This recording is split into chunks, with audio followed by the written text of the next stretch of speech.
Da criação de Deus. Eu conheço as tuas obras, que nem és frio e nem quente. Eu gostaria que fosses frio ou quente. Então, como tu és morno, que nem frio nem quente, vomitar cheio da minha boca.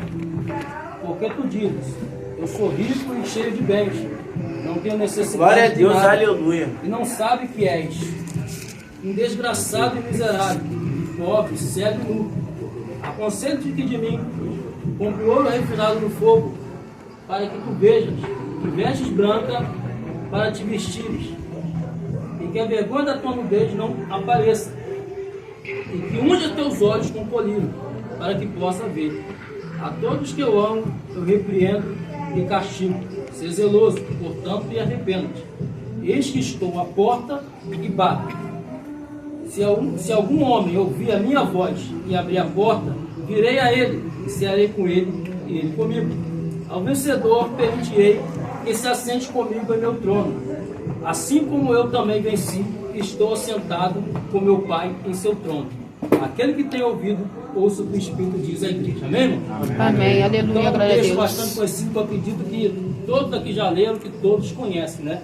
Aqui a carta veio para o anjo da igreja de Laodiceia, alertando eles da miséria espiritual deles, né? Eles não estavam enxergando a miséria espiritual deles. Eles não reconheciam a miséria espiritual deles. Deus censura eles pelo fato de eles falar o quê? Estamos ricos e abastados. Não temos falta de coisa alguma. Aí eu te pergunto, aonde que fica Deus nisso? Como que eles não tinham falta de coisa alguma? A riqueza da cidade acabou cegando eles. Eles ficaram ricos, ao ponto de esquecer de Deus. Então Deus, para não perder eles, porque Deus não quer perder ninguém, enviou a carta para eles despertarem, né?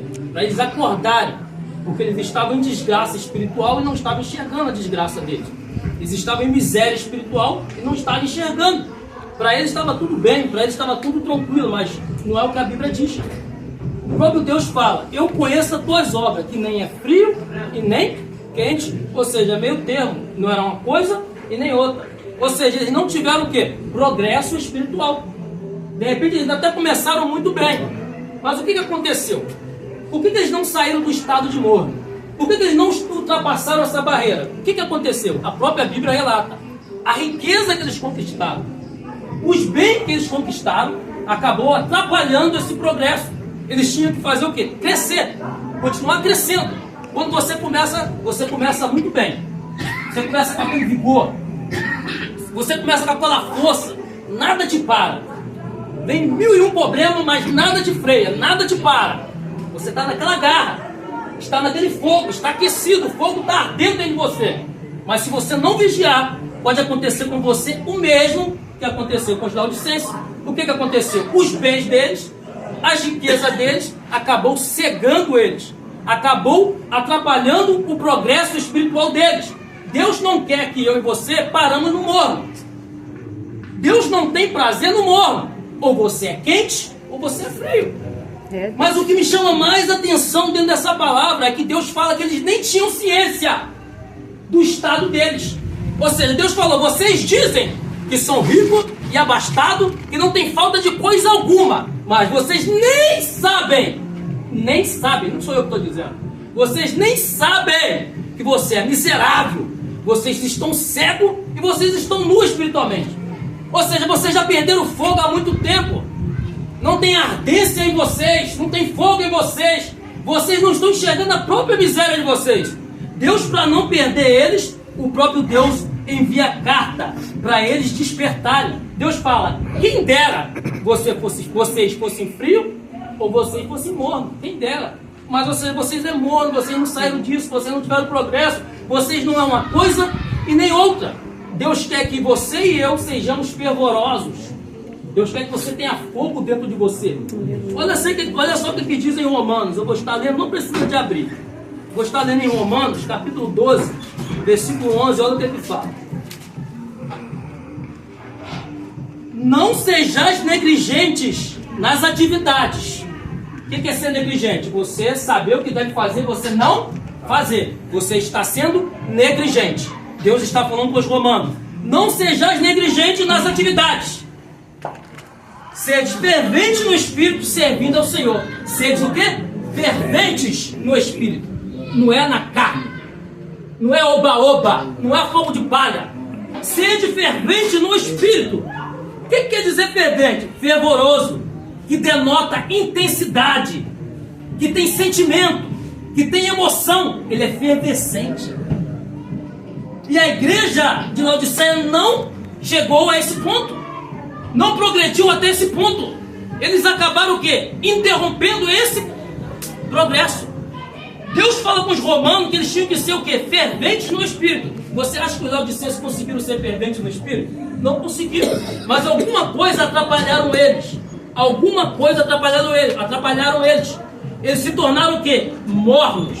Aí eu anotei aqui, o que quer dizer morno? É adjetivo de morno. Cuja temperatura varia entre o quente e o frio. Adjetivo de morno. Cuja temperatura varia entre o quente e o frio. Pouco aquecido. Aquela pessoa pouco aquecida, que não é uma coisa nem outra. Esse é o adjetivo de morno. Eu lendo essa palavra, fui estudando, eu fui falando, eu quero entender por que Deus chamou atenção dessa forma. O que quer dizer isso, morno? E pesquisando, eu cheguei a essa conclusão, que o adjetivo de morno é cuja temperatura varia entre o quente e o frio. Ele não consegue sair desse estado.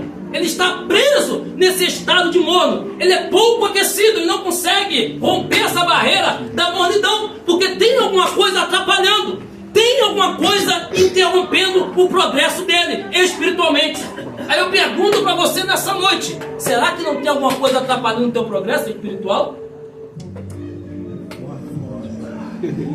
No sentido figurado, a palavra morno demonstra pouca energia, pouca intensidade, desprovido de calor, efervescente de vida.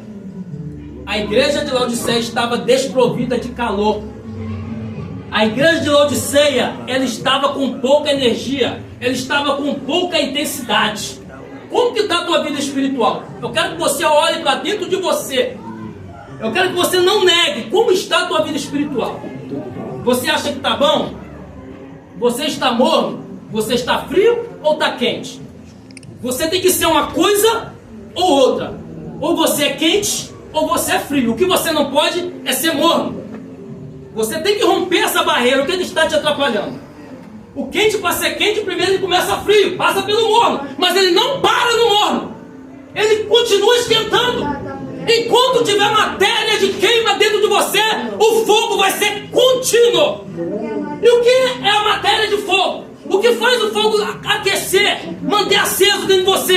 É a palavra de Deus. Porque a Bíblia diz: lâmpada para os meus pés é a tua palavra e luz para o meu caminho. O que aconteceu então com os laodicenses? Eles se apegaram com os bens material e a palavra foi ficando de lado. Deus foi ficando de lado. Ou seja, a matéria para queima não tinha dentro deles, não tinha lenha. A palavra foi ficando para segundo plano. A palavra de Deus não pode ficar em segundo plano na tua vida. Temos um exemplo próprio disso aqui nesta noite, dentro da palavra de Deus. Aprendemos nesta noite com os laodicenses. Eles deixaram Deus para segundo plano. Eles deixaram a palavra para segundo plano. Ou seja, não tinha matéria dentro dele para que o fogo viesse continuar aceso. Não tinha. E dentro de você tem. E o que me chama mais atenção é que a Bíblia fala, através desse estado espiritual deles, quem que a Bíblia fala? Por causa desse estado espiritual deles, Jesus fala assim: eis que estou à porta. Estranho, né? Chegou ao ponto de expelir Jesus para fora. O comportamento deles, as atitudes deles, o estilo de vida deles, chegou a expelir Jesus para fora. Não sou eu que estou dizendo, é a palavra. Jesus fala em Apocalipse capítulo 3, versículo 20: eis que estou à porta e bato. Se alguém ouvir a minha voz, entrarei em sua casa. Presta atenção, na original grego não é casa, na original é entrarei nele. Apocalipse 3:20, na original é entrarei nele. Então Jesus estava fora. Eis que estou à porta e bato. Se alguém ouvir a minha voz, entrarei nele e cearei com ele e ele comigo. É o que a Bíblia diz. Nós temos que olhar para dentro de nós mesmos e ver como está a nossa situação interior diante de Deus. não adianta conquistar bens material, não adianta ter progresso na vida material se Jesus estiver de fora. Nós aprendemos isso aqui dentro da palavra de Deus. O comportamento do Laodicense fez com que Jesus falasse o quê? Por não ser quente e nem frio, estou a ponto de vomitar. Quer dizer, o que está a ponto ainda não saiu da boca. Estou a ponto de vomitar. Jesus não quer rejeitar você, não quer rejeitar você, não quer. Não quer. Então ele alerta primeiro. Ele poderia chegar aqui e condenar, quer saber de uma coisa? Vocês já se tornaram mornos, não quero mais. Não, ele alerta primeiro. Eis que estou à porta e bato. Se alguém ouvir minha voz, entrarei. Ele quer entrar. E ele alerta também dizendo o quê? Por não ser crente nem frio, estou a ponto de vomitar. Ou seja, está quase vomitando. Esse vomitar significa rejeitar. Jesus estava quase rejeitando eles de vez. Mas Jesus não queria rejeitar eles. E o que me chama mais atenção aqui também é quando eles dizem assim: estamos ricos e abastados e não temos falta de coisa alguma. Eles estão aqui em negação. Tem pessoa que está passando situações difíceis e ela mesmo nega, ela não enxerga a realidade, está em negação. A igreja de Laodiceia, os laodicenses, estavam em negação quando eles falaram assim, ó: estamos ricos e abastados e não temos falta de coisa alguma. Era verdade ou mentira? Mentira. Eles mesmos não enxergavam a miséria espiritual que eles estavam. Eles estavam em negação. Será que você nessa noite não está em negação? Você está vendo como está a tua vida, mas você não quer enxergar. Olha só, negação é um mecanismo de defesa psicológico. Negação é um mecanismo de defesa psicológico. Fiz a mesma anotação aqui e vou passar para você. Tem pessoas que negam a realidade como ela apresenta. Como os laodicenses. Eles estavam vivendo uma realidade, né? Estavam numa desgraça espiritual, mas não enxergavam aquela realidade. Eles não tinham ciência daquela realidade. Porque o próprio Deus diz: vocês nem sabem que são miseráveis. Vocês nem sabem que são cegos e nu. Então aqui nós vemos que eles estavam em negação. O que é negação? É um mecanismo de defesa psicológico que muitas pessoas utilizam. Até eu já usei, você de repente está usando, porque você não pode permanecer nesse estado, que é perigoso. Então, negação, o que é negação? Mecanismo de defesa. Tem pessoas que negam a realidade como ela apresenta. Algum fato, algum acontecimento, para se proteger, ela não quer enxergar aquilo, ou seja, então ela vai negar. Ela está vendo, está diante dela, mas ela vai negar. Eu não quero ver, eu não quero tocar nisso. Então ela vai acabar o quê? Escondendo aquilo ali. Mas a realidade está nítida. Mas a realidade está nítida diante dela. Todo mundo aqui já usou. Não fala que não que já usou. Todo mundo aqui já usou um mecanismo de defesa. Tem vários mecanismos de defesa psicológica. Mas eu vim aqui nessa noite para falar especificamente de um, que é chamado negação, que é um dos mais perigosos.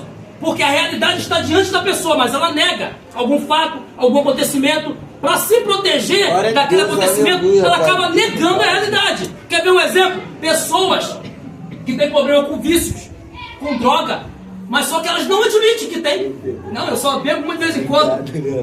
Eu só fumo um baseado de vez em quando, mas eu não sou viciado. Negação.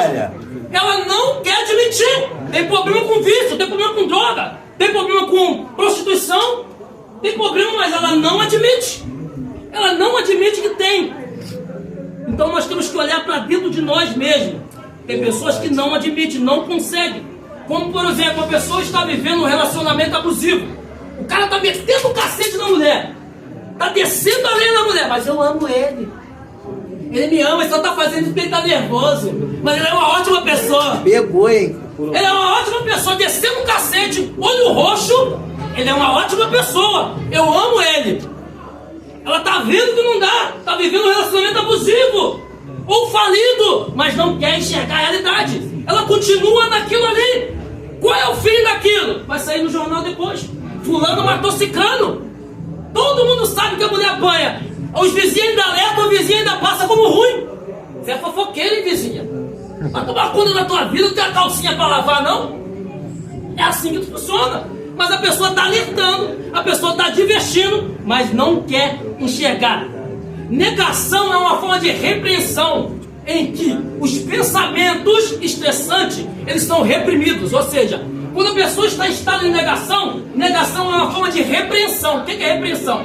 A negação, ela repreende os teus pensamentos, ela oculta os teus pensamentos estressantes, ou seja, aquilo que está te machucando vai permanecer ali, porque você está usando o mecanismo de defesa chamado negação. Está diante de você, você está com esse mecanismo ativo em você. O que vai acontecer? Esse mecanismo, ele vai ocultar os conflitos internos que está dentro de você, aquilo que está causando mágoa, tristeza, aquilo que está acabando com você, aquilo que está te corroendo por dentro. A negação vai fazer isso. Ela vai reprimir os pensamentos estressantes. E o que acontece quando esses pensamentos estressantes, conflitantes, são reprimidos? O que acontece? Você não toca neles. Nem no pensamento, você não pensa naquilo que está te machucando. E como é que você vai resolver? Como que você vai ficar livre? Se você não pensa nele. Como que você vai enxergar a solução? Se você não quer tocar naquilo que está te atrapalhando espiritualmente, naquilo que está atrapalhando o teu progresso espiritual. Como que você vai ficar livre disso? Me responde. Eu sei que tem pessoas aqui que estão nesse estado de negação. Essa palavra não é à toa, é para mim primeiramente, porque me ensinou primeiro. Antes de eu estar passando para você primeiro, Deus falou comigo. Esse aqui foi correção para mim. Se foi bom para mim, vai ser bom para você também. Não podemos permanecer no estado de negação. A negação é uma forma de repreensão em que os pensamentos estressantes são proibidos de circular na sua mente consciente ou inconsciente. Presta atenção nisso.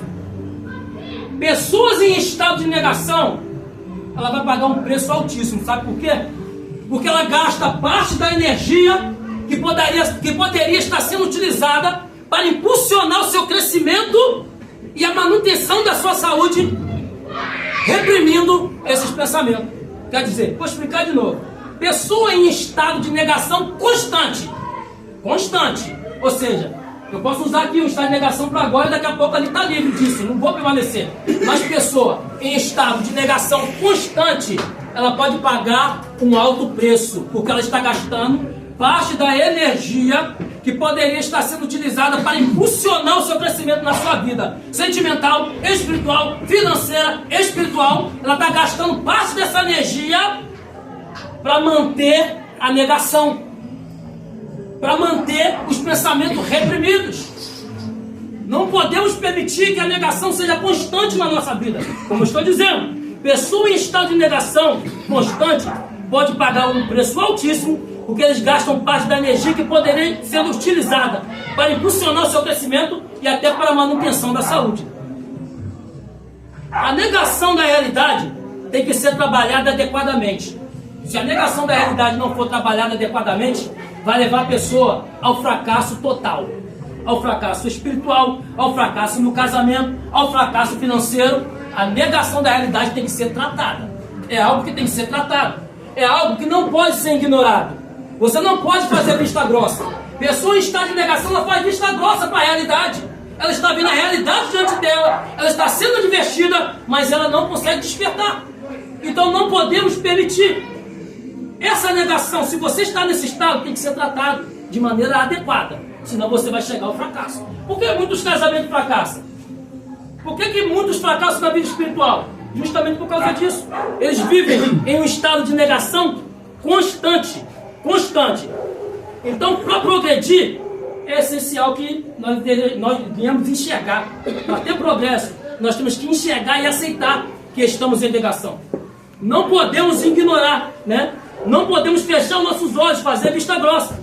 Para progredir, é essencial que se decida enxergar a realidade, como ela apresenta. A realidade nua e crua. Você quer ter progresso? Aceite a sua realidade. Por que você está se escondendo? Chega de usar máscara. Está prejudicando você mesmo. Se você quer ter progresso, você tem que aceitar a realidade, como ela se apresenta diante de você. A verdade nua e crua dói. Muitas das vezes a realidade dói. Muitas das vezes você não quer enxergar o que está diante dos teus olhos. O que você está enxergando dói, mas você não pode ocultar. Você tem que aceitar a realidade, como ela apresenta diante de você. A verdade nua e crua. O auto-engano é uma questão de escolha. É uma opção que a pessoa faz de forma consciente ou inconsciente. Ou seja, o que eu quero dizer com isso? Que tem pessoas que se enganam a si mesmo. É o auto-engano. é uma opção que a pessoa faz de forma consciente ou inconsciente. Ou seja, você está consciente de alguma atitude sua, você está fazendo alguma coisa consciente, mas muitas das vezes você faz alguma coisa, até mesmo para se prejudicar de forma inconsciente, você não está ciente daquilo, mas você está tomando certas atitudes sem estar ciente. Tem ocasiões que você toma atitude estando ciente. Por isso que eu escrevi aqui, ó, o auto-engano é uma escolha que a pessoa faz de forma consciente ou inconsciente. E sendo uma opção de escolha, é possível você enxergar claramente os fatos e resolver os problemas que estão na sua vida. Mas sem aceitar que você está em negação, não tem como. Você tem que olhar para dentro de você mesmo e ver como está dentro de você. Como você se encontra por dentro, no seu interior. Nós vimos aqui os laodicenses. Eles não estavam enxergando a realidade deles. De repente você está passando por alguma coisa que você também não está enxergando. Você não está tendo ciência, mas Deus nessa noite está alertando você. Você está em negação? Como você se encontra por dentro? Você está em estado de negação constante? É um mecanismo de defesa que atrapalha a vida de muitas pessoas. Atrapalha a vida de muitas pessoas. Muitas pessoas poderiam estar tendo um progresso espiritual, um progresso no casamento, um progresso na vida financeira, mas está em negação, não consegue aceitar. Se você tem problema com vício, primeiramente você tem que admitir para você mesmo e aceitar. Para ter progresso, você tem que aceitar a realidade. Para ter progresso, você tem que entender e aceitar que você está em negação. Não tem como. Enquanto você não sair do estado de negação constante, você não vai ter progresso na sua vida. Nós aprendemos isso aqui hoje, com a própria palavra de Deus chamando a atenção dos laodicenses. Então não podemos fazer como eles. Vamos ouvir a voz de Deus, vamos despertar, vamos passar a olhar para dentro de nós mesmos e resolver os conflitos internos. Não adianta você ignorar, não adianta você fazer vista grossa com aquilo que está te prejudicando, com aquilo que está te causando dor, tormento. Você tem que bater de frente com eles. Não tem como você continuar ocultando. Chegou o momento de você despertar. Chegou o momento de você acordar. Você já parou para olhar dentro de você? Você já parou para fazer um autoexame de você mesmo? Como você se encontra por dentro? Como está a tua vida? Por que você não sai da mesmice? Por que você sempre é morno na vida de mesmice? Nunca consegue romper essa barreira? O que está te atrapalhando? Eu venho aqui nessa noite para dizer para você que se você reconhecer e começar a bater de frente, você vai vencer. Você vai vencer. Você vai sair desse estado qual você está. Mas você tem que começar a exercitar a sua mente. Você tem que começar a trabalhar a sua mente. Quando você vai para a academia e você faz exercício, os seus músculos começam a crescer. E com a mente não é diferente. Se você ficar colocando na sua mente só coisa negativa, eu não posso, eu não consigo, eu não sou capaz, você vai ser o que a tua mente está falando que você é. Não tem como você fugir disso. Você é o que a tua mente pensa. Se você começar a colocar na sua mente, eu posso, eu sou capaz, eu vou vencer, você vai ser isso, um vencedor. Agora, se você ficar dando uma de coitado, ficar só pensando que eu não posso, não sou capaz, não tenho estudo, não tenho trabalho, não tenho isso, não tenho aquilo, não vou conseguir chegar a lugar nenhum. Aprenda isso, a sua mente tem poder. Você é o que você pensa.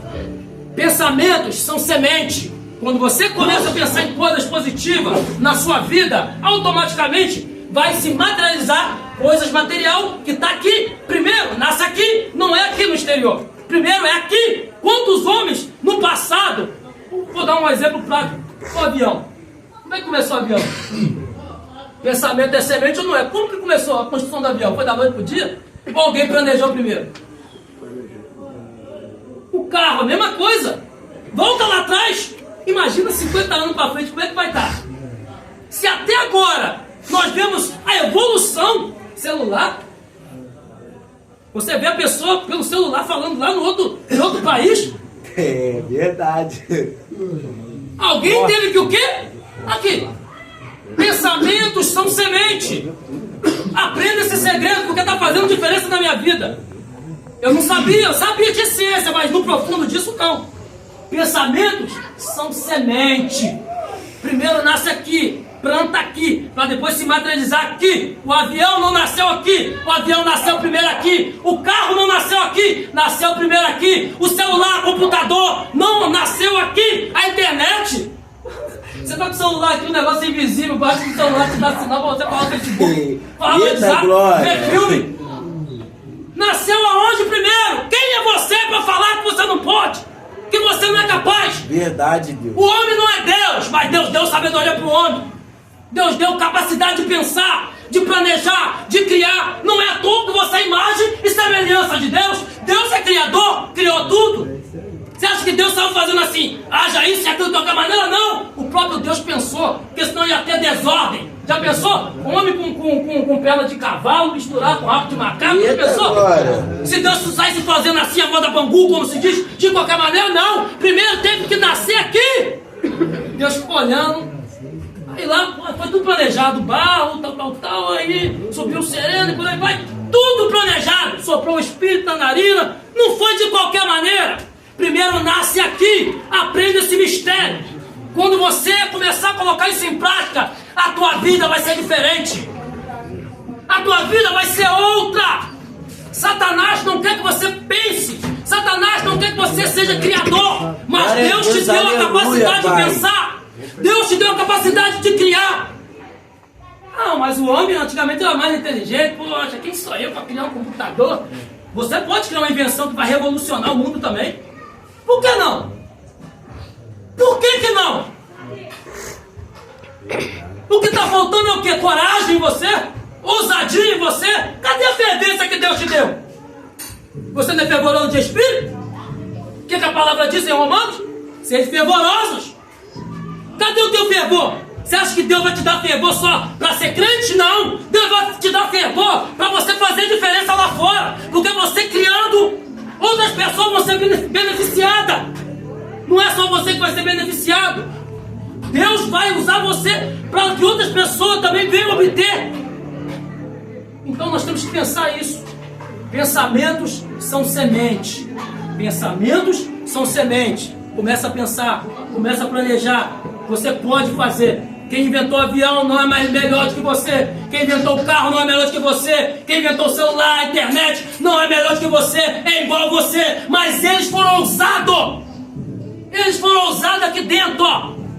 Não deixaram as coisas externas bloquear a mente deles.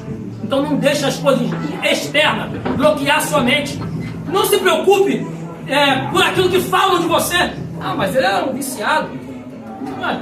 Bebia muito. Quem é ele? Não se importa com isso. Sabe por quê?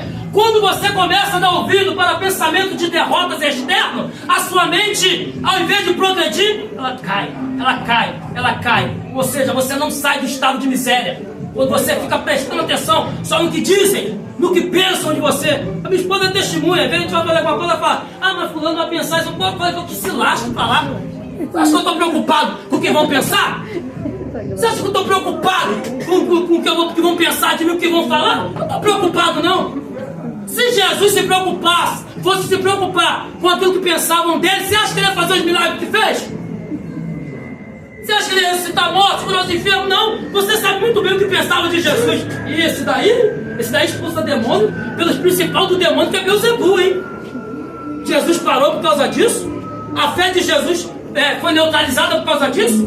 Jesus parou de pensar, de planejar por causa disso? Não, Jesus não parou. Se Jesus não parou, você também não pode parar. Semente, começa nessa noite. A partir dessa noite, começa a fazer isso. E tudo que você for fazer, começa a planejar. Lembre disso. Pensamento. Não se importe com nada externo. Comece a exercitar a sua mente, como eu disse. Vá para a academia. Exercita o músculo. O músculo cresce. Você acha que a sua mente vai ser diferente? Não vai ser. Não vai ser diferente com a sua mente. Se você exercitar ela de forma positiva. Você pode exercitar a sua mente de forma positiva ou de forma negativa. Vai depender de você. Só que entenda uma coisa. O resultado vai vir. Você é o que você pensa. Então depois não entra. Depois não culpe A, não culpe B. Porque você vai ser o que você pensa. Aí eu pergunto para você nessa noite. Será que tudo que está acontecendo com você, será que tudo que você é hoje não é por causa daquilo que está no teu pensamento?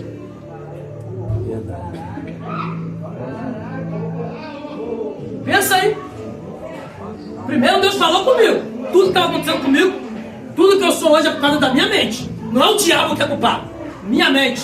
Porque quando você tem uma mente forte, quando você tem uma mente firme, uma mente ousada, nem o diabo te para. Não para. Noé, faz a arca, Noé! Noé tá lá. Você tá maluco, rapaz? Que chuva vai vir? Noé parou? Não, Deus mandou. Abraão, sai da tua casa, da tua parentela e vai pra uma terra que eu vou te mostrar. Se fosse eu ou você, a gente ia falar assim, que tá maluco, rapaz? Que coisa é essa? Glória. Você tá ficando louco? Eu vou largar meus gados? Eu vou largar minha fazenda? Vou largar nada, rapaz? Eu não sei nem quem é você que tá falando comigo. Pensamento ousado. Glória a Deus. Juntou tudo, ó, capou o gado, como se diz, foi embora. E qual foi o final de Abraão? Qual foi o final de Abraão? Não precisa nem falar. Todo mundo conhece a história de Abraão. Pra você ver, o que eu estou passando para você nessa noite, muitos homens de Deus usaram. Paulo, quando foi para Roma, quando foi para outra cidade, ele foi muitas das vezes sabendo o que ia passar por quê? Ia passar por quê lá? Ia ter pãozinho de mel para ele? Coca-Cola para ele? Não, mas ele foi acreditando em um projeto maior que nasceu na mente de Deus. Quando Paulo ia, quando chegava lá, chicote, prisão, mas quando ele foi crendo em uma mente potente, que é a mente de Deus. Ele foi acreditando num projeto maior do que qualquer projeto, que é um projeto de Deus, que nasceu na mente de Deus e passou para a mente dele. Deus colocou projeto na tua mente também. Deus colocou projeto na minha mente também. Mas muitas das vezes não queremos sair da zona de conforto. Tá ótimo, estou rico e abastado. Estou na minha zona de conforto. Não está faltando Coca-Cola, não está faltando comida. Estou na minha zona de conforto. Tenho onde dormir, tá ótimo. Não, mas não é isso que Deus quer para você. Deus quer que você largue o comodismo. Deus não quer que você pare nesse estado. Deus quer muito mais. Mas para isso você tem que ter uma mente ousada. É só você lembrar nos homens do passado. Não é homens de agora, não. Homens da época lá de trás. Estou falando de homens que serviram a Deus no passado. Olha para a vida deles, que você vai ver. Eles mesmos usaram isso aqui. Olha o que eles falam. Pensando nas coisas do alto, não da terra. A mente deles estava onde? Nas coisas do alto. Nos projetos de Deus. Então é isso que devemos fazer. Começar a semear semente boa na nossa mente. Fazendo isso no material, você vai colher os frutos que está aqui. Entenda isso. Não é aqui primeiro no exterior. É aqui. Começa a partir de hoje a fazer isso. E quando você me ver de novo, você vai falar: poxa, irmão, eu fiz um desafio. Eu fiz um desafio comigo mesmo. Comecei a fazer o que você falou e comecei a ver resultado já. Comecei a ver resultado já. Já estou vendo algo diferente acontecer. Começa a fazer isso. E eu tenho certeza que alguma coisa você vai colher. Amém, irmãos? E a mesma oportunidade em nome de Deus.